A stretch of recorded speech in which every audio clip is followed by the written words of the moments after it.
دعا کے ساتھ شروع کرتے ہیں. نحمده ونصلی علی رسولہ الکریم. اما بعد فاعوذ باللہ من الشیطان الرجیم. بسم اللہ الرحمن الرحیم. رب اشرح لی صدری ویسر لی امری واحلل عقدۃ من لسانی یفقهوا قولی. رب زدنی علما. اللہم فقہنا فی الدین. اللہم انی اسألک علما نافعا ورزقا طیبا وعملا متقبلا. اللہم انفعنا بما علمتنا وعلمنا ما ينفعنا وزدنا علما. اللہم انی اعوذ بک من علم لا ينفع ومن قلب لا يخشع ومن نفس لا تشبع ومن دعوة لا يستجاب لها. اللهم أنت جعل القرآن الكريم ربيع قلوبنا ونور صدورنا وجلاء إحزاننا وذهاب همومنا وغمومنا. اے ہمارے رب، اس قرآن پاک کو ہمارے دلوں کی بہار، ہمارے سینوں کا نور، ہمارے غموں کو دور کرنے والا اور ہماری پریشانیوں کو دور کرنے کا ذریعہ بنا دے. آمین. اللہم انی اسألک لذت النظر علی وجہک والشوق الی لقائک. اللہم ہم آپ سے سوال کرتے ہیں کہ آپ کی ملاقات کا شوق رکھتے ہیں اور آپ سے ملاقات چاہتے ہیں. انشاءاللہ اللہ تعالی ہم سب کو اپنی ملاقات کا شرف بخشے.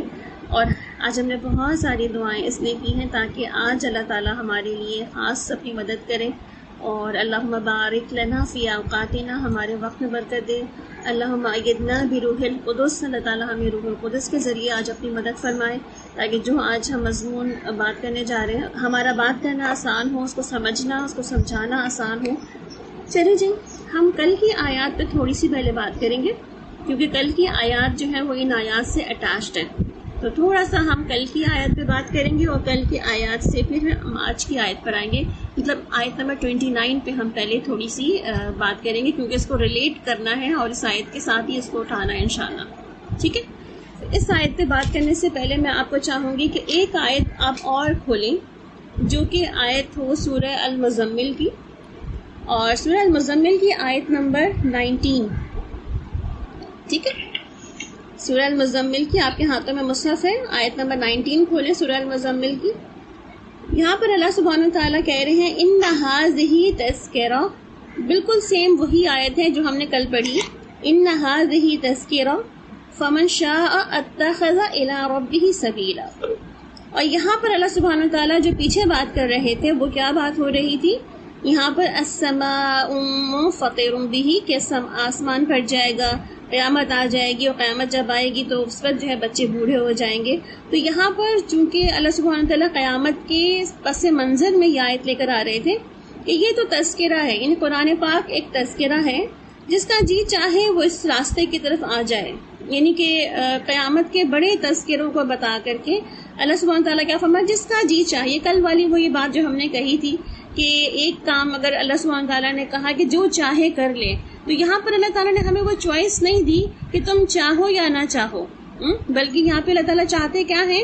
جیسے ہم نے کل ایک مثال سے بات کی تھی کہ جب ایک خاتون کھانا پکا لیتی ہیں اور کہتی ہیں جس کا جی چاہے کھا لے، تو اس کا مطلب کیا ہوتا ہے کہ سب ہی کھائیں.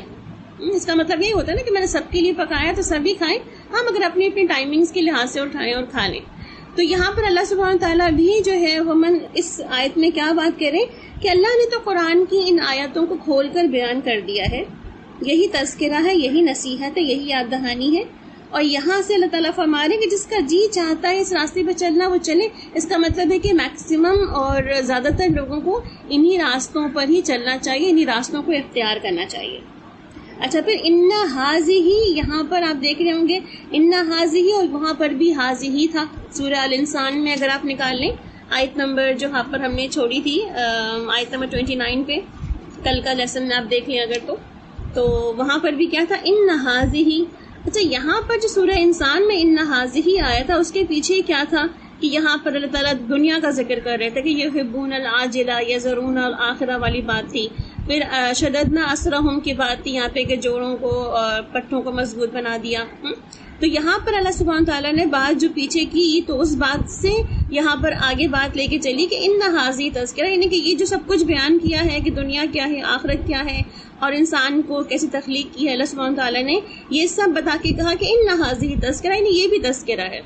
ٹھیک ہے، قیامت کا بھی ایک تذکرہ تھا، اور یہاں پر انسان کی جو اعضاء کی مضبوطی ہے، اس کی فیملی کی مضبوطی ہے، یا اس کے جو ہے اللہ سبحانہ تعالیٰ نے جو اس کے سب کچھ رکھا اس کے اندر جو ہے، تو وہ سب کیا ہے، وہ بھی ایک تذکرہ ہے. یعنی کہ دونوں تذکرے ہیں، اور دونوں کے بارے میں بعد میں کیا کہا، فمن شاء اتخذ الی ربہ سبیلا، جس کا جی چاہتا ہے راستے پہ آ جائے، اور جو چاہتا ہے اس کو اختیار کر لے.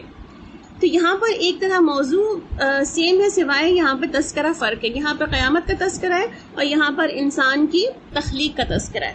ٹھیک ہے، اب آ جائیں اس کے بیچ میں، سورہ المزمل کے بیچ میں سورہ المدثر آتی ہے، اور سورہ المدثر کی آیت نمبر آخری آیتوں پہ آ جائیں، لاسٹ 3 آیات، آیت نمبر 54، 55 اینڈ 56. 54 دیکھیں، کلا انہ تذکرہ، بے شک یہ تذکرہ ہے. کلا ہرگز نہیں، انہ بے شک وہ، تذکراتن ایک تذکرہ ہے. یہاں پر کس چیز کو تذکرہ کہا جا رہا تھا؟ یہاں کا پیچھے اگر آیتوں کو آپ غور کریں تو یہاں بات ہو رہی ہے کہ اللہ تعالیٰ فرمانا بل یرید کل امرئ منہم ان یؤتی صحف منشرہ. یہاں پہ کتاب کی بات ہو رہی ہے کہ کتاب میں اللہ سبحانہ تعالیٰ نے سارے جو چیزیں ہیں اس کو منشرہ لکھ دی ہیں. اور اس کے بارے میں کہا جا رہا ہے کہ کلا انہ تذکرہ. یہاں پہ قرآن تذکرہ ہے بیسیکلی اٹ سیلف نا، یہ قرآن ہی ایک تذکرہ ہے. اور اس لیے آپ دیکھ رہے ہیں کہ دونوں کے ضمائر میں فرق آ رہی ہے. یہاں پہ انہ ہے، وہاں پہ ان ھذہ ہے.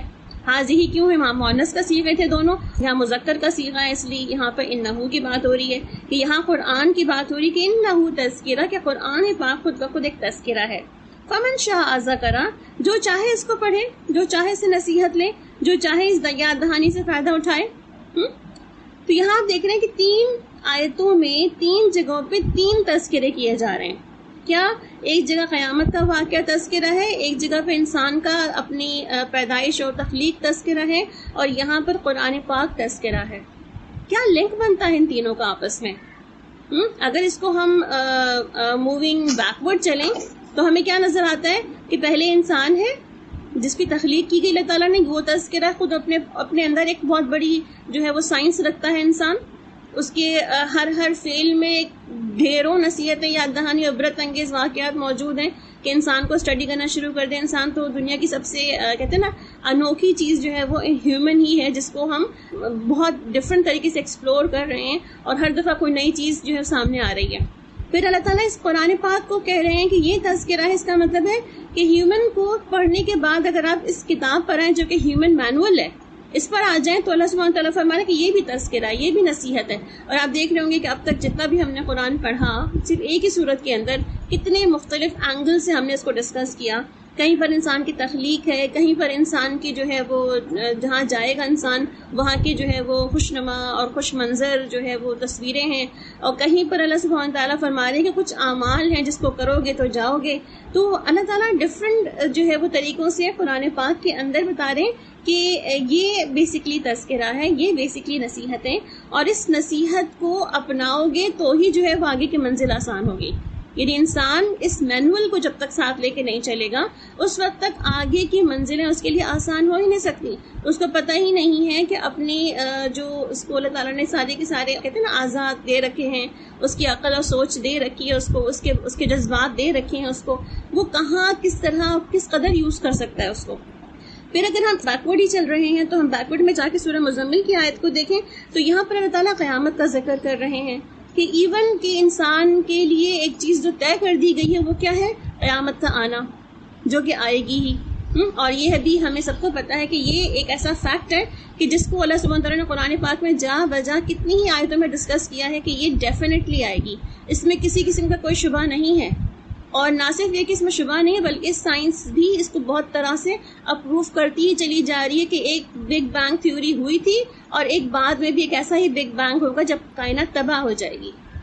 تو یہاں سے ہمیں کیا پتہ چل رہا ہے کہ تیسرا بڑا جو مین سمجھنے کی جو ہمیں اس تذکرے کی بات ہے وہ قیامت کا ذکر ہے. یعنی کہ انسان کی اپنی خود کی تخلیق، اس قرآن پاک کا ذکر اور انسان کی واپسی کا ذکر. یہ تین چیزیں جو ہے وہ خاص تذکرہ ہیں کہ انسان کو پتہ ہونا چاہیے کہ وہ آیا کیوں ہے اس دنیا میں، what is the purpose of his being, کہ وہ کیوں آیا ہے دنیا میں، اس کو کیا کرنا ہے یہاں آ کر کے، پھر وہ جہاں جب آیا ہے تو اس کو اللہ تعالیٰ نے اس کے لیے ہدایت نامہ کہاں دیا ہے. اللہ تعالیٰ فرماتے ہیں نا سورہ البقرہ کے اندر ہی فرماتے ہیں آدم علیہ السلام کو کہ جب ہم تمہیں دنیا میں بھیج دیں اور تمہارے لیے کوئی بھی ہدایت بھیجیں گے تو تم اس ہدایت کی پیروی کرنا. یہ تو بہت ہی ارلی اسٹیج میں آدم علیہ السلام کو بتا دیا تھا کہ دنیا میں انسان کو بھیجا تو جا رہا ہے مگر انسان کو ایز اٹ از چھوڑ نہیں دیا جائے گا. یہ تو رکا سدا نہیں ہوگا کہ جاؤ تم جہاں مرضی ہے جو دل چاہے کرو, بلکہ اس کو ساتھ ساتھ میں گائیڈ لائن بھی دی جاتی رہے گی. اور اس کے لیے تعالیٰ نے انسان کو گائیڈ لائن دے دی ہے جو الٹیمیٹ بک ہمارے ہاتھوں میں موجود ہے, اس کو قرآن پاک ہم کہہ رہے ہیں. پھر آپ دیکھیں اگر انسان کو صرف اور صرف کتاب دے دی جائے اور انسان کو اس کا مقصد حیات بتا دیا جائے اور اس کو یہ نہ بتایا جائے کہ اس کا الٹیمیٹ گول کیا ہے, وہ کہاں کے لیے سفر کر رہا ہے, اس کو کدھر جانا ہے. تو وہ دنیا میں گیا, کتاب تو اس کو مل گئی مینول کے طور پر, مگر اس کا سفر کس طرف ہے, اس کو جانا کدھر ہے, آگے کی منزلوں میں کیا ہے منزلیں. اور اسی صورت میں آپ دیکھتے ہیں کہ اس میں اللہ تعالیٰ نے ہمیں دونوں ہی منزلیں بہت ہی ڈیٹیل سے بتا دی ہیں کہ یہ ہے اللہ سبحانہ تعالیٰ کی وہ منزلیں جس کے لیے انسان کو کوشش کرنی چاہیے, اور جس کے لیے وہ کوشش کرے گا وہ اس کو پا لے گا, اور جس کے لیے وہ کوشش نہیں کرے گا اور اس کو پس پش ڈال دے گا تو وہ اس کے لیے پھر اس کو وہ نہیں ملے گی. تو ہم نے ان 3 آیتوں میں 3 عقائد کی بات دیکھی ہے. 3 عقیدے ہیں یہاں پہ, کیونکہ ہمارا عقیدہ یہ ہے کہ اللہ سبحانہ تعالیٰ نے اس کائنات کو پیدا کیا, اس کائنات کی ہر چیز اللہ نے تخلیق کی ہے اور انسان کو بھی تخلیق کیا. اللہ تعالیٰ نے اپنی کتابوں کی بھی تخلیق کی ہے, پھر اللہ تعالیٰ نے جو ہے وہ ایک قیامت کا بھی دن تخلیق کیا ہوا ہے, اور اسی میں ہمارا پہلا ایمان بن جاتا ہے کہ اللہ پر ایمان, اس کے بعد اللہ کی کتابوں پر ایمان, اور اسی طریقے سے اللہ کی قیامت کے دن پر ایمان. اچھا, اب ہم اس میں ایک اور نقطے پہ اگر غور کریں تو یہاں پر اللہ تعالیٰ کیا فرما رہے ہیں, فمن شاء اتخذ الی ربہ سبیلا, جس کا جی چاہے, جس کا جی چاہے وہ اپنے رب کے راستے کی طرف چل پڑے. اچھا, پھر رب کا راستہ کیا تھا, کل ہم نے اس کو بہت ڈیٹیل سے دیکھا کہ سبیل ربک کیا ہوتا ہے, اور قرآن میں جا بجا بھی ہے سبیل کے بارے میں بات ہوگی. انا ہدیناہ السبیل میں بھی ہم نے سبیل کو بہت ڈیپلی ڈسکس کیا تھا کہ سبیل کیا ہے. پھر اللہ تعالیٰ یہاں پہ آگے کی جو آیت ہے جس کو ہم آج موضوع بنانا جا رہے ہیں وہ کیا ہے, وما تشاؤون, اور نہیں تم چاہتے, وما تشاؤون, اور نہیں تم چاہتے, الا مگر ان یشاء اللہ, مگر یہ کہ چاہے اللہ. یعنی کہ تم نہیں چاہتے مگر یہ کہ جو چاہے اللہ. اس کا کیا مطلب ہوا کہ ہم نہیں چاہتے مگر یہ کہ اللہ چاہے. ان اللہ کان علیما حکیما, بے شک اللہ تعالیٰ سب کچھ جاننے والا اور کمال حکمت والا ہے. وما تشاؤون الا ان یشاء اللہ, یہاں پہ اللہ کی رضا, اللہ کی رضامندی یا اللہ کی مشیت الہی کی بات ہو رہی ہے کہ اللہ کی مشیت کیا ہے یہاں پہ, کہ جو تم نہیں چاہتے, نہیں کہ تمہیں سمجھ بھی نہیں آتی کہ تم چاہ بھی رہے ہو وہ یا کہ نہیں چاہ رہے, مگر اللہ نے آلریڈی وہ چاہت رکھ دی ہے اس چیز کے اندر. اس کو آپ بالکل اس ایک جملہ جو ہم عموماً بہت ساری جگہ پہ شعر کے طور پر لکھا ہوا پڑھتے ہیں کہ وہ جو ہے نا حدیث قدسی جس کو کہی جاتی ہے کہ ایک تمہاری چاہت ہے اور ایک اللہ کی چاہت ہے, ہوگا وہی جو اللہ کی چاہت ہے. تم جتنی بھی ایفرٹ لگا لو, جتنی بھی کوشش کر لو, مگر الٹیمیٹلی جو رزلٹ ہوتا ہے وہ اللہ کی چاہت کے مطابق ہوتا ہے. اسی چاہت کے بارے میں جس کے بارے میں یہاں بات ہو رہی ہے, تو اللہ سبحانہ تعالیٰ نے جہاں بات کی کہ اللہ چاہتا ہے تو جو ہوتا ہے, یعنی کہ انسان جو بھی چاہے وہ کچھ کر نہیں سکتا مگر جو اللہ چاہتا ہے وہ ہوتا ہے. اب یہاں امام راضی کہتے ہیں کہ چونکہ اللہ سبحانہ تعالیٰ کہہ رہا ہے اپنے بارے میں کہ هو الاول والآخر والظاہر والباطن, کہ اللہ اول بھی ہے اور آخر بھی ہے, ظاہر بھی ہے اور باطن بھی ہے. اس کا مطلب کیا ہے کہ اللہ سبحانہ تعالیٰ جو ہے وہ تو سب کچھ جانتے ہیں. وما تشاؤون الا ان یشاء اللہ, کائنات میں جب کچھ بھی نہیں تھا تو اللہ کی ذات تھی, اور کائنات میں جب کچھ بھی نہیں ہوگا تو بھی اللہ کی ذات ہوگی. اسی طرح آپ دیکھیں کہ انسان کی پیدائش سے پہلے ہزاروں سال پہلے انسان کی دنیا میں آنے کا بھی ایک مدہ طے کر دیا گیا تھا کہ دو تو ہوگا ہی. امام راضی اس کے بارے میں کہتے ہیں کہ جان لیں یہ سارے لوگ کہ یہاں اس آیت کے اندر نظریہ جبر اور قدر کی نشاندہی ہو رہی ہے, کہ یہاں پر اللہ تعالیٰ فرما رہے ہیں کہ تم کچھ کرو یا نہ کرو, یا کچھ کر کے بھی تم جو ہے وہ نہ اچیو کرو, تو یہاں پر بتایا جا رہا ہے کہ اللہ کی ہی چاہت کے ساتھ سب کچھ ہوتا ہے. تو یہاں سے بہت ساری نا بحث اسٹارٹ ہو جاتی ہے کچھ لوگ کہتے ہیں کہ یہاں کا مطلب ہے کہ یہاں پہ اللہ جبر کا قائل ہے کہ چاہے انسان کچھ کرے یا نہ کرے، کچھ چاہے نہ چاہے، جو اللہ چاہے گا وہی ہوگا. اور اس سے جو ہے وہ بہت سے لوگوں نے ایک اور نظریہ بھی لے لیا کہ اس کا مطلب ہے کہ انسان تو صرف محض انسان ہی ہے، اس کی کوئی رائٹس نہیں ہے، اس کو کوئی اختیار نہیں ہے، وہ کچھ خود نہیں کر سکتا، اللہ نے جو اس کے لیے لکھ دیا ہے وہی اس کے لیے ہو جائے گا. پھر اسی طرح اسی میں ایک اور نظریہ بھی پیدا ہو گیا قدر کا، جس میں کہا گیا کہ جی نہیں، اللہ نے تقدیر اللہ کو پہلے سے پتا تھی، اس نے آلریڈی اس کو لکھا ہوا تھا، اور لکھنے کے بعد چونکہ وہ اللہ کے علم میں تھا، اللہ کو پہلے سے پتا تھا کہ یہ بندہ جو ہے وہ الٹیمیٹلی کہاں جائے گا اور یہ کیا کرے گا دنیا کے اندر. تو اب دیکھیں یہاں بیسکلی کیا ہے کہ اللہ کی چونکہ یہ پوری کائنات اس کے قبضہ قدرت میں ہے، یہ پوری کی پوری کائنات اللہ تعالیٰ کی قبضہ قدرت میں ہے، اور اسی وجہ سے ہم دیکھتے ہیں کہ کائنات کا پورا نظام بھی اسی کے ہاتھ میں ہے، اور اس کی مرضی کے بغیر کچھ نہیں ہوتا. یعنی وہ نہ چاہے تو سورج نہ نکلے تو وہ نہیں نکلے گا، اور ایک دن ایسا ہوگا کہ جب اللہ تعالیٰ کہے گا سورج کو واپس لوٹ جاؤ جہاں سے آئے تھے، واپس لوٹ جائے گا سورج وہیں پہ. اسی طرح آپ دیکھیں کہ یہ جو چاند نکلتا ہے یہ منزلیں طے کرتا ہے اپنی، اللہ تعالیٰ اس کو روک دیں تو یہ بھی اپنی منزلیں طے نہ کرے. اور وہی دن ہوگا نا، یہ جس دن کے بارے میں کہا جاتا ہے کہ جس دن قیامت آ جائے گی، جب سورج جو ہے اپنی جو راہ ہے بدل لے گا، الٹ لے گا، اور وہی دن جو ہے وہ قیامت کی ایک طرح کا آغاز کا دن ہوگا. تو اللہ سبحانہ تعالیٰ یہاں پہ کیا فرما رہے ہیں کہ اللہ تعالیٰ کی کسی بھی کوئی جو فعل ہے اللہ کا، جو اللہ تعالیٰ کرتا ہے، اللہ کی جو مشیت ہے اور جو ہمارا ارادہ اور اختیار ہے، یہ دونوں فرق نظر آتے ہیں.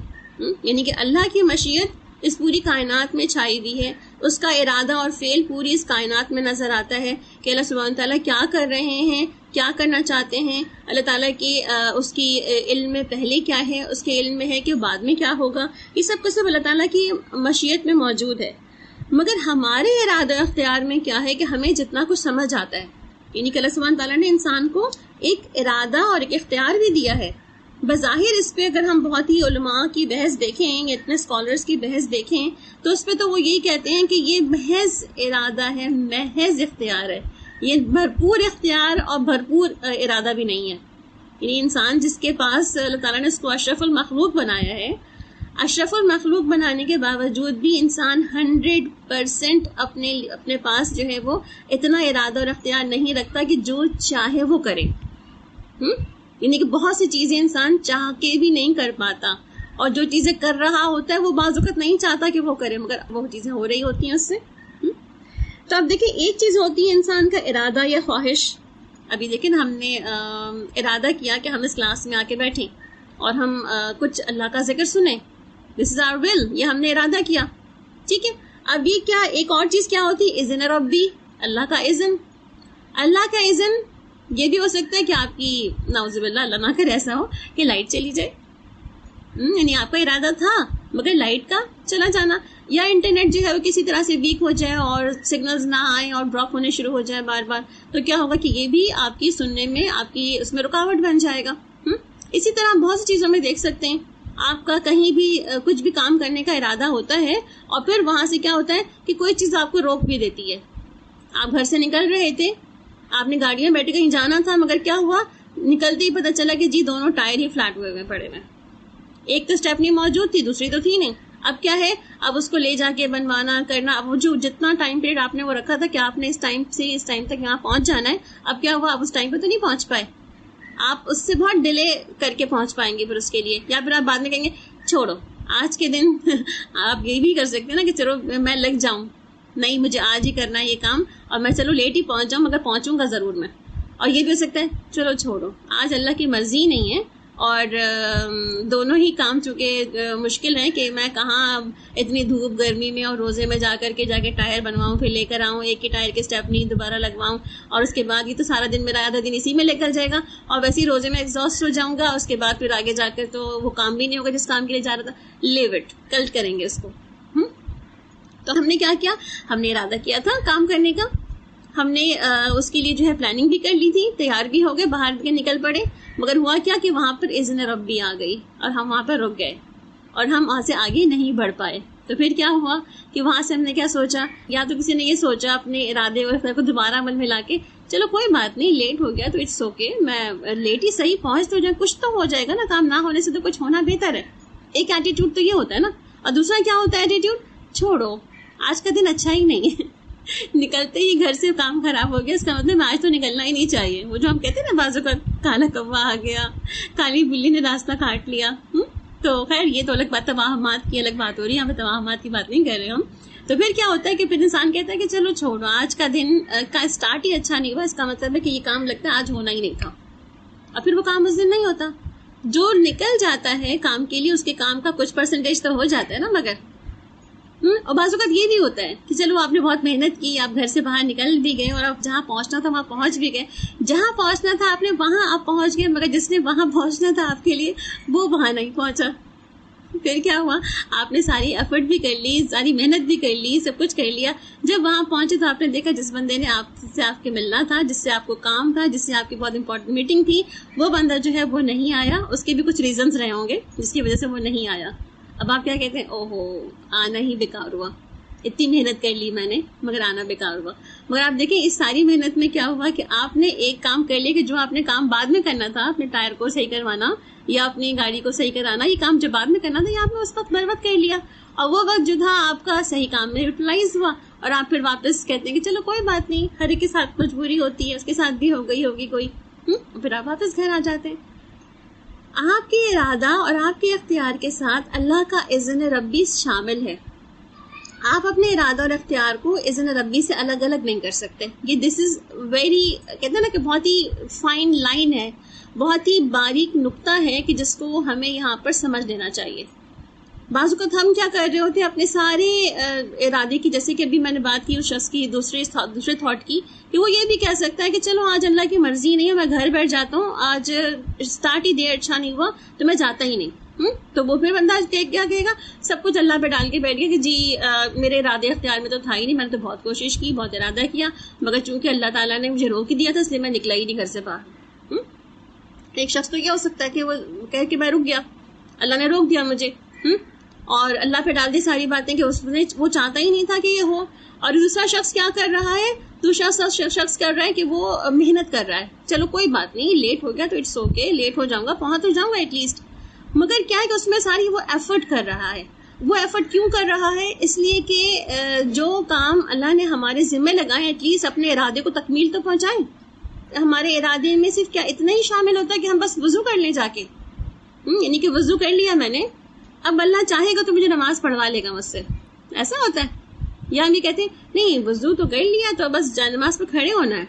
یہ تھوڑی کہتے ہیں کہ بس وضو کر کے تو میں اللہ تعالیٰ نکل آئی ہوں, بس آپ چاہیں تو آپ نماز پڑھوا لیں مجھ سے, ورنہ تو میں بس سستی کے ماری اب سو ہی جاؤں گی.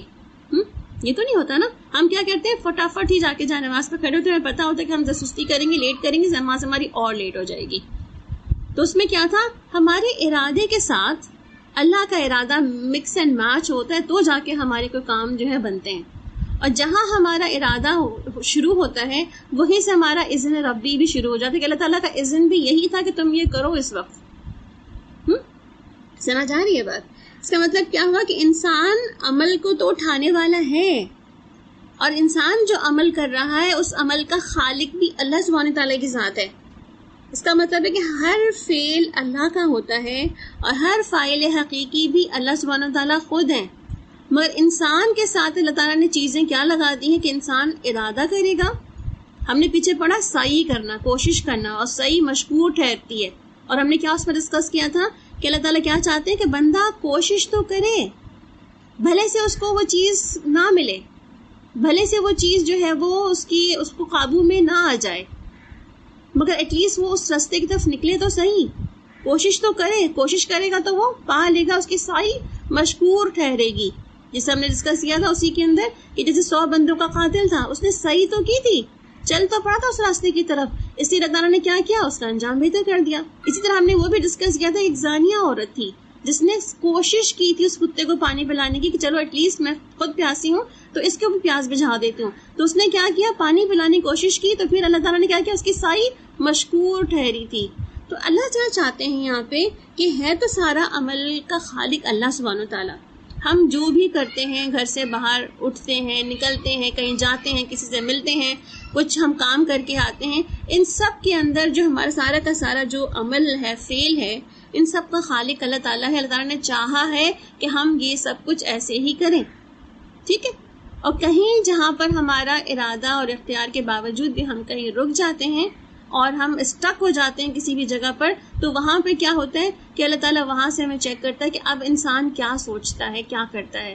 اس کے لیے بھی اذن ربی موجود ہے کہ وہ کیا کرے گا. اللہ تعالیٰ کو پتہ ہے، چونکہ اللہ تعالیٰ انسانوں سے اسٹیپ فارورڈ ہے، آگے ہے کہیں سوچتا. اس کا علم جو ہے محیط ہے اللہ تعالیٰ کا پوری اس کائنات کا، کہ وہ جو پہلے ہو چکا، یعلم ما فی آیت الکرسی کی جو آیت ہے، جو پہلے ہو چکا وہ بھی جانتا ہے، جو بعد میں ہونے والا ہے وہ بھی جانتا ہے. وہ تو اس کو تو پتہ ہے کہ آگے کیا ہونے والا ہے، یہ بندہ جو ہے آگے اور مزید کیا کرنے والا ہے. اسی طرح آپ دیکھیں کہ اللہ تعالیٰ جو ہے نا، یہ کہتے ہیں نا کہ انسان کے تمام اعمال کا خالق، سارے افعال کا خالق اللہ سبحانہ تعالیٰ ہے. فاعل حقیقی جو ہے وہ اللہ سبحانہ تعالیٰ کی ذات ہے. تو اللہ تعالیٰ کیا کہتے ہیں کہ تمہارے چاہنے سے کچھ نہیں ہوتا، کیونکہ عموماً ہم جب چاہتے ہیں تو وہ ہم کر نہیں پاتے. ہم ارادہ کرتے ہیں کہ روزہ رکھیں گے، مگر سحری میں آنکھ ہی نہیں کھولی، تو پھر کیا ہے، اب سوچتے ہیں کہ رکھیں کہ نہ رکھیں، سحری تو کری نہیں ہے. پھر تہجد پڑھنے کا ارادہ کر لیتے ہیں، ہم کہ ارادہ کرتے ہیں کہ ہاں بھی کر لیں گے، مگر آپ دیکھیں اللہ سبحانہ تعالیٰ ہمارے لیے کتنا کہتے ہیں نا کہ اس کی ہماری سے صحیح کوشش دیکھتا ہے.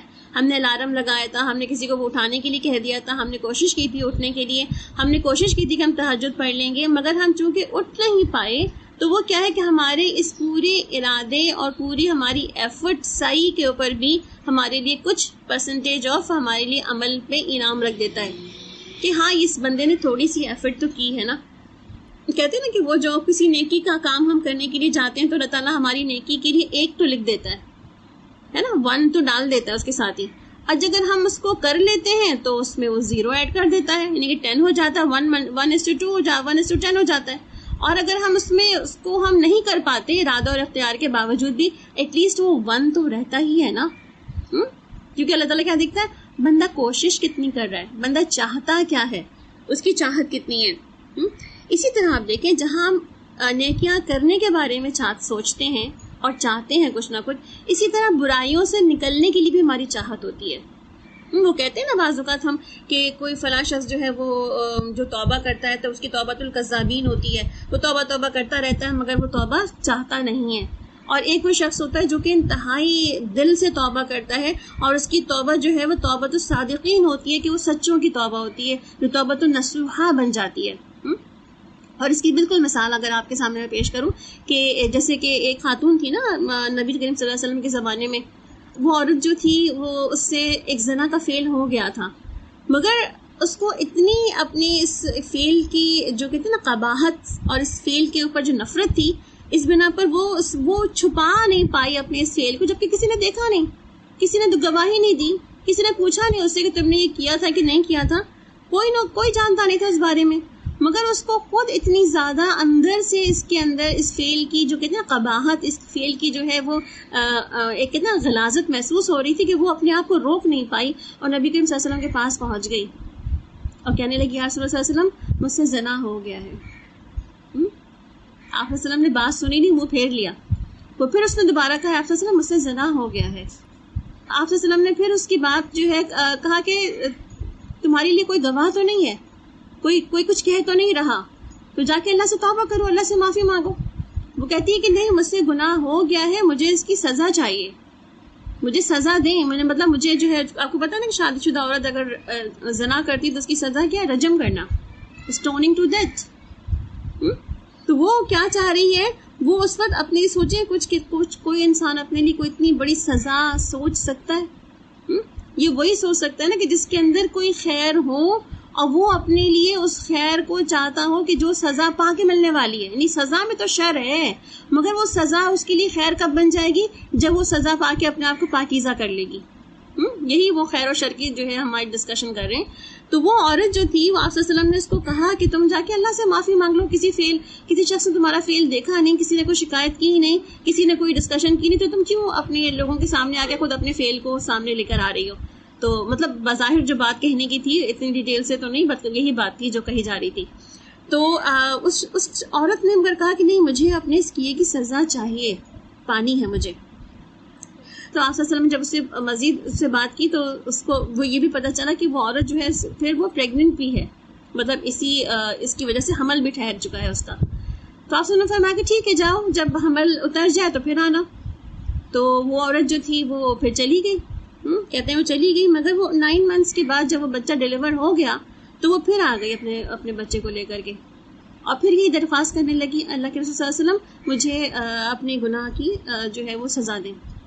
آپ نے فرمایا کہ ابھی بچہ بہت چھوٹا ہے، ابھی تمہارا یہ دودھ پیے گا، مطلب ابھی تو اس کی دودھ پینے کی عمر ہے، تم ایسے کیسے بچے کو نہیں. آپ دیکھیں اس بچے کا تو کوئی قصور نہیں نا دنیا میں آنے والے بچے کا، چاہے وہ بچہ گناہ سے آیا یا زنا سے آیا یا کوئی زبردستی کسی نے کی کسی کے ساتھ آیا، جیسے بھی آیا بچے کا تو دنیا میں آنے والے کا کوئی قصور نہیں کہ وہ کیوں آیا.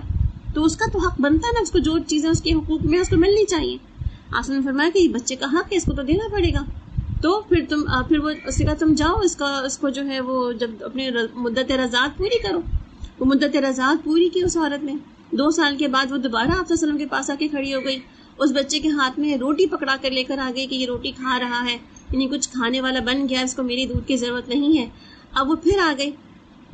آپ خود سوچیں ایک عورت جو ہے کتنا کنسسٹنٹلی اپنے آپ کو اس گناہ کے ساتھ جو ہے وہ کہتے ہیں نا ایموشنلی اٹیچ ہے کہ میں نے گندگی کر لی ہے، گناہ کر لیا ہے، مجھے اس سے باہر نکلنا ہے، اپنے آپ کو پیوریفائی کرنا ہے. پیوریفیکیشن کی ضروری ہے کہ میں سزا سے گزروں جو مجھے پاکیزہ کر دے گی.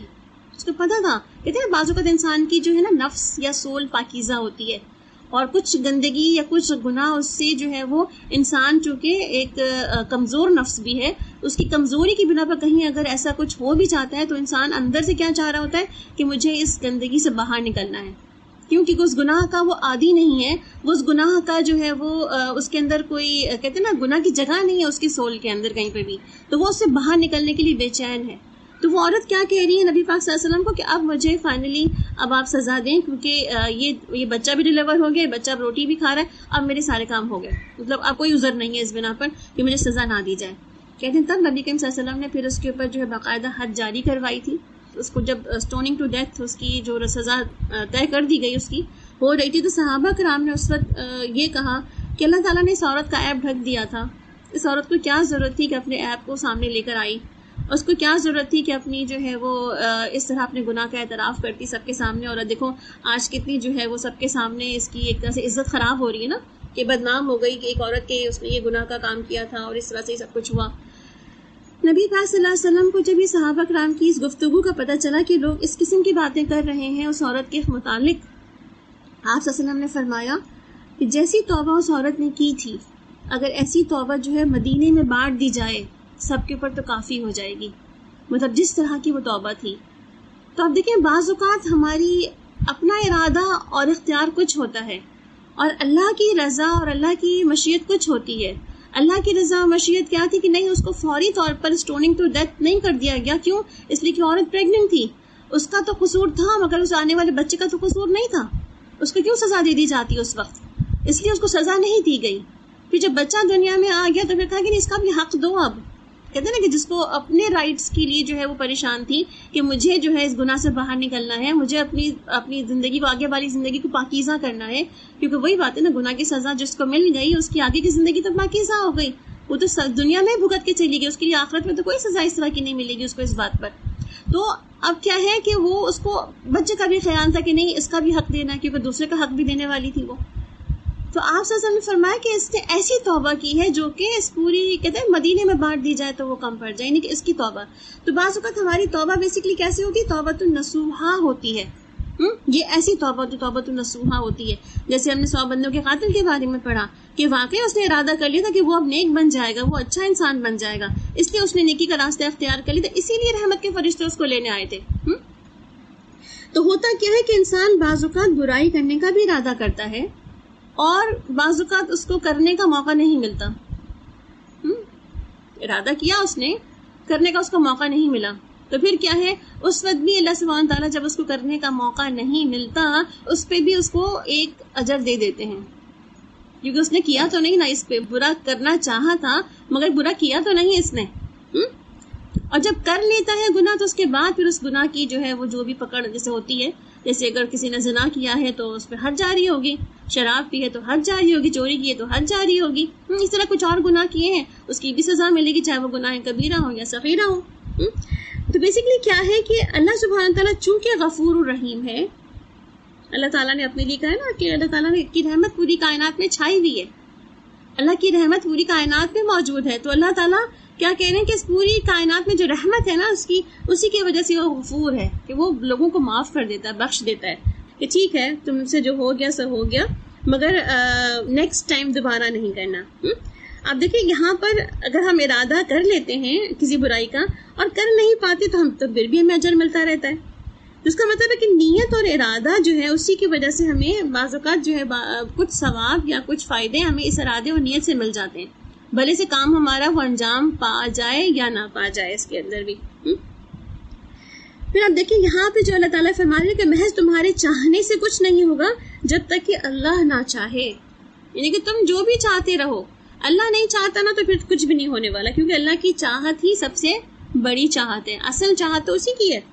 اور سورہ فصلت میں تعالیٰ فرماتے ہیں نا اللہ نے تمہیں پیدا کیا ہے اور وہی سارے اعمال کا بھی خالق وہی ہے، ساری اعمال کی بھی خلقت کو بھی تخلیق اسی نے کیا ہے، تو تم چاہ کر بھی بہت سی چیزوں کو نہیں کر سکتے۔ اور یہاں پہ اسی طرح سے آپ دیکھیں یہ جبر اور قدر کا جو تلاطم کہتے ہیں نا امام رازی اس کے اندر، وہ اسی لیے کہتے ہیں کہ یہاں پر انسان کی ول بھی ہے اور یہاں پہ ارادہ بھی ہے، اور کہیں پہ اس کے ارادے کا ٹوٹنا بھی دیکھتا ہے وہ، کہ وہ جو چاہتا تو تھا وہ کرنا مگر کر تو نہیں پایا وہ، اس کا مطلب ہے کہیں پر وہ جبر یعنی کہ کہیں پر روک دیا گیا، کہیں پر اس کا خود کی مشیت تھی کرنے کی اور کہیں پر اس کو روک دیا گیا کہ بس آپ اس سے آگے نہیں بڑھ سکتے۔ پھر آپ دیکھیں کہ یہاں اللہ تعالیٰ کہہ رہے ہیں یہاں پہ جو مضامین آ رہے ہیں، اور اسی طرح سے ایک مضمون جو ہے سورۃ تکویر کے اندر بھی آتا ہے فَأَيْنَ تَذْهَبُونَ، تو پھر تم کہاں جا رہے ہو، کہاں بھاگے جا رہے ہو، کہاں کی منزل ہے تمہاری، کدھر جانے کا ارادہ ہے تمہارا، یعنی کہ جب تم بھاگ ہی نہیں سکتے، جیسے سورہ الرحمن کے اندر آتا ہے نا اللہ تعالیٰ فرماتے ہیں کہ تم اس پوری کائنات سے نکل کر بھاگ کر دیکھو تو تم وہاں سے بھی بھاگ نہیں سکتے، ابھی کائنات کو چھوڑ کے ہم کہاں جا سکتے ہیں، اتنا ول ارادہ قوت بھی لگا لیں یہاں سے نکلنے کی، لا تنفذون، ہم بھاگ ہی نہیں سکتے یہاں سے، اور بھاگ کے تو کہیں جا ہی نہیں سکتے، اس کائنات سے نکلیں گے تو اللہ کی کائنات میں ہی رہیں گے، صرف زمین کے سرکل سے باہر نکل جائیں گے نا، باقی تو اس کائنات کے اندر ہی رہیں گے، کائنات تو پوری اللہ سبحانہ تعالیٰ کی ہے۔ تو اللہ تعالیٰ فرما رہے ہیں تم کدھر جا رہے ہو، ہوش تو کرو تم کدھر جا رہے ہو، دماغ تو لڑاؤ کہ تم کدھر جا رہے ہو، تم جہاں جا رہے ہو کیا وہاں پہ جانا تمہارا لکھا تھا، اور اگر وہاں پہنچ بھی گیا تو تم جو وہاں پہ کچھ کرنے جا رہے ہو تو وہ کیا تمہارے لیے وہی لکھا پڑا تھا۔ تو اب دیکھیں اللہ سبحانہ تعالیٰ یہاں پر کیا بیسیکلی کہہ رہے ہیں کہ وما تشاءون الا ان یشاء اللہ، کہ اللہ ہی جو چاہے وہی ہوتا ہے، اللہ جو نہ چاہے وہ نہیں ہوتا۔ اس کا مطلب کیا ہے، آخری انجام ہمارے آخری جو سب چیزیں ہیں وہ اللہ کے پاس ہی جو ہے وہ رکھی ہیں ہماری، اور اس کے بغیر جو ہے وہ کوئی کام پائے تکمیل تک پہنچتا ہی نہیں ہے۔ اسی بات کو اگر ہم تھوڑا سا اور آگے چل کے دیکھیں تو آپ دیکھیں کہ اچھی اور بری تقدیر کیا ہوتی ہے، اچھی اور بری تقدیر پر ہمارا ایمان کس قدر ہونا چاہیے، اس کے بارے میں بھی اگر ہم دیکھیں تو کتابیں تو ویسے بھری پڑی ہیں ہماری اس مضمون کے اوپر، مگر بہت سارے مضامین میں جہاں کہتے ہیں نا بہت کچھ لکھا جاتا ہے، مگر اس مضمون میں بہت زیادہ لکھا نہیں جا سکتا، اس لیے لکھا نہیں جا سکتا کیونکہ کچھ چیزیں جو ہے وہ انسان کی خود کی سمجھ سے بھی باہر ہیں، انسان کیا لکھے گا اس کے اندر۔ تو سلف صالحین کے بارے میں آتا ہے کہ وہ اس بات کا پکا یقین رکھتے تھے کہ ہر خیر اور شر تو اللہ تعالیٰ کی طرف سے ہے، سارے فیصلے اور تقدیر اللہ کی ہی وجہ سے وجود میں آتے ہیں، جو اللہ چاہتا ہے وہی ہوتا ہے، ہر چیز اس کے ارادے کے مطابق ہی ہوتی ہے، کوئی چیز بھی اس کی مشیت سے یعنی کہ اس کی تدبیر سے خارج نہیں ہے، ہر اس چیز کے ہونے سے پہلے ہی اس کا علم ہوتا ہے اور وہ اپنے بندوں کے حالات سے واقف ہوتا ہے، یعنی کہ پہلے ہی سے اس کو پتا تھا کہ میرا بندہ جو ہے وہ کیا کرے گا، اور وہ یہ بھی جانتا ہے کہ اس بندے کا رزق کتنا ہوگا، اس کی عمر کتنی ہوگی، اس کے اعمال کیسے ہوں گے، چنانچہ اس نے اپنے علم کے مطابق جو ہے پوری کائنات کی ساری تقدیر جو تھی پہلے ہی لکھوا دی تھی۔ اور یہ پہلے کب لکھوا دی تھی یاد کریں، کہتے ہیں نا کہ دنیا بننے سے قبل 50,000 سال قبل اللہ سبحانہ تعالیٰ نے جب قلم کو تخلیق کیا تھا، تب دیکھیں قلم اٹ سیلف خود کیا ہے، ایک لکڑی کا قلم ہے یا تو کسی میٹل کا قلم ہے۔ آپ سوچیں کہ اللہ سبحانہ تعالیٰ نے جب قلم کو بنایا اور قلم کو آپ دیکھیں لکڑی کا قلم ہوگا یا مٹل کا قلم ہوگا, کسی بھی چیز کا قلم ہوگا, قلم میں اٹسیلف لکھنے کی طاقت ہوتی ہے. آپ کے ہاتھوں میں ابھی بھی کچھ پینس رکھے ہوئے ہوں گے, رکھے یہ خود بخود چل رہے ہیں, خود بخود لکھ رہے ہیں کچھ بھی یہ نہیں نا, جب تک آپ ہاتھ میں اٹھائیں ہی نہیں. ایسے ہی ہے نا کہ ہم سب بھی جو قلم ہاتھوں میں لے کے بیٹھے ہیں, مگر قلم سے جب لکھیں گے تبھی یہ قلم لکھے گا نا. خود بخود تو قلم نہیں چل پڑتا کہ خود بخود ہی چل پڑے اور لکھنا شروع کر دے. تو جب قلم کو اللہ تعالیٰ نے تخلیق کیا تو اس وقت ہی جو ہے وہ قلم نے پوچھا, اللہ تعالیٰ نے فرمایا کہ لکھو, تو اس نے پوچھا کہ کیا لکھوں. یعنی کہ آپ دیکھیں قلم کی تقدیر بھی اللہ کے ہاتھ میں ہی تھی, اس کی تخلیق بھی اللہ کے ہاتھ میں ہی تھی. اور اس کے بعد جب اللہ تعالیٰ نے اس کو کہا کہ لکھو تو اس کو بھی اللہ تعالیٰ نے خود ہی کہا کہ لکھو. اور پھر جب اس نے کہا کیا لکھوں تو اللہ تعالیٰ نے کیا فرمایا, اس کائنات میں جو کچھ بھی شروع سے لے کے اول سے لے کے آخر تک ہوگا وہ سب لکھ ڈالو. تو قلم نے کیا خود لکھا؟ نہیں نا. قلم نے کیا لکھا؟ جو اللہ تعالیٰ نے چاہا لکھوانا وہ لکھا اس نے. ٹھیک, اب اللہ تعالیٰ کی چاہت میں کیا تھا کہ اللہ تعالیٰ نے کس طرح سے کائنات کو ایکسپینڈ کرنا ہے, کائنات میں کون کون سی مخلوقات کو دنیا میں لانا ہے. پھر انسان نامی بھی ایک مخلوق دنیا میں آئے گی, اور اس کے بعد اس کے ساتھ جو ہے وہ کئی جو ہے وہ انبیاء اور رسول بھیجے جائیں گے, کتابیں بھیجی جائیں گی, اس کے لیے جنت دوزخ رکھی جائے گی, اس کے لیے جو خیر و شر کے اعمال رکھے جائیں گے, اور اس کے ساتھ وہ ارادہ اور اختیار بھی دیا جائے گا اس انسان کو. تو یہ ساری چیزیں آلریڈی ریٹن ڈن لکھی ہوئی تھی پہلے سے ہی. کچھ بھی جو ہے وہ نیا نہیں تھا کہ انسان کو کیا ملے گا اور کیا دے گا. تو اللہ تعالیٰ نے ہر چیز کو پہلے سے ہی اپنے علم کے مطابق قیامت تک ہونے والے ہر کام کو قلم کے ذریعے سے لکھوا لیا تھا. اب آپ سوچ رہے ہوں گے جب سب کچھ ہی لکھا ہوا تھا, مطلب ہم کہاں پیدا ہوں گے, کس گھر میں پیدا ہوں گے, کیا نام ہوگا ہمارا, کیا عمر ہوگی ہماری, کیا رزق ملے گا ہمیں, کہاں جو ہے وہ ہمیں آگے جا کے زندگی میں کہاں کس عمر تک جائیں گے, اور کیا کچھ ملے گا, وہ سب کچھ آلریڈی لکھا ہوا ڈن موجود ہے. تو جب اللہ تعالیٰ نے سب کچھ خود ہی کرنا تھا تو پھر ہمیں کیوں بنایا, پھر ہمیں کیوں جو ہے وہ اللہ تعالیٰ نے کہا کہ میں نے ارادہ اور اختیار دیا انسان کو. اور اگر ہم کبھی برا کر لیتے تو پھر اللہ تعالیٰ ہمیں کیوں پکڑے گا ہمارے ارادے اور اختیار کے بنا پر, کیونکہ وہ تو سب کچھ خود ہی چاہتا تھا. تو اس کا مطلب کیا ہوا کہ اللہ تعالیٰ اپنے علم کی بنا پر وہ سب کچھ جانتا ہے کہ جو اس نے اس بندے کو بنا کے دنیا میں بھیجا ہے وہ کیا کیا کرے گا. اس کا مطلب یہ نہیں کہ آلریڈی وہ ڈن اس لیے ہے کہ اس نے انسان کو وہ چھوٹا سا تو ارادہ دیا نا, چھوٹا سا جو ارادہ اور اختیار دے رکھا ہے اس میں انسان اپنی تھوڑی سی مرضی تو چلا سکتا ہے نا. اب اگر میں کہوں کہ جی قلم لکھتا ہے, مگر میں ہاتھ پہ قلم پکڑوں ہی نہ اور اسے لکھنا شروع کروں ہی نہ, تو کیسے لکھے گا یہ؟ تو انسان کے ارادے میں کیا ہے کہ انسان اپنے ایک اسٹیپ آگے بڑھ سکتا ہے. وہی سورہ آپ حضرت علی رضی اللہ عنہ کی بات جو ہے وہ دوبارہ ذہن میں لے آئے کہ جب ان سے کسی نے پوچھا تھا کہ تقدیر کیا ہے, انسان کا ارادہ اور اختیار کیا ہے, تو انہوں نے کہا تم ایک پاؤں اٹھا لو, ایک پاؤں اٹھا لو, مگر دوسرا تم نہیں اٹھا سکتے. دوسرا اٹھا کے ہوا میں معلق کیسے رہ سکتے ہیں؟ نہیں رہ سکتے نا. اس کا مطلب کہ انسان کے اندر ارادہ اور اختیار کتنا ہے کہ بس وہ اتنا ارادہ اور اختیار کرتا ہے. باقی جو دوسرا جو ٹانگ ہے نا اس کی وہ اذن ربی ہے کہ وہ نہیں اٹھا سکتا دوسرے ٹانگ کو, وہ اذن ربی ہے. تو اس سے کیا پتہ چلتا ہے ہمیں کہ اللہ سبحانہ تعالیٰ نے اپنے علم کی حیثیت سے, اپنے بحیثیت قادر مطلق ہونے کی حیثیت سے اس کائنات کی ہر ایک چیز کو پہلے سے ہی لکھوا کے رکھا ہوا ہے, آلریڈی ریٹن ہے سب چیزیں. اور اس کے بارے میں اللہ تعالیٰ قرآن پاک میں خود ہی اپنے بارے میں بتاتے ہیں کئی جگہوں پر مثال دیتے ہوئے, اِنَّ كُلَّ شَيْءٍ خَلَقْنَاهُ بِقَدَرٍ, بے شک ہم نے ہر چیز کو ایک مقرر اندازے کے ساتھ پیدا کیا ہے. اور ایک اور جگہ اللہ تعالیٰ قرآن پاک میں ارشاد فرماتے ہیں سورہ القمر کی, یہ پیچھے والی آیت سورہ القمر کی آیت نمبر 49 تھی, اور دوسری والی آیت سورہ الفرقان کی آیت نمبر 2 ہے. وَخَلَقَ كُلَّ شَيْءٍ فَقَدَّرَهُ تَقْدِيرًا, اس نے ہر چیز کو پیدا کر کے ایک مناسب اندازہ ٹھہرا دیا ہے. سورہ احزاب کے اندر آتا ہے آیت نمبر 38 کے اندر کہ وَكَانَ أَمْرُ اللَّهِ قَدَرًا مَقْدُورًا, اللہ تعالیٰ کے کام اندازے پر مقرر کیے ہوئے ہیں. اس کا مطلب ہے کہ قرآن نے خود ہی اپنی تقدیر کی ثبوت کے لیے اللہ تعالیٰ نے کئی آیت میں بتا دیا کہ ساری چیزیں اندازے سے پیدا کر دی گئی ہیں, ایک اندازے کے مطابق مقررہ وقت کے مطابق اس کو بنا دیا گیا ہے, اندازہ ٹھہرا دیا گیا ہے اور اس کے اندازے مقرر کر دیے گئے ہیں.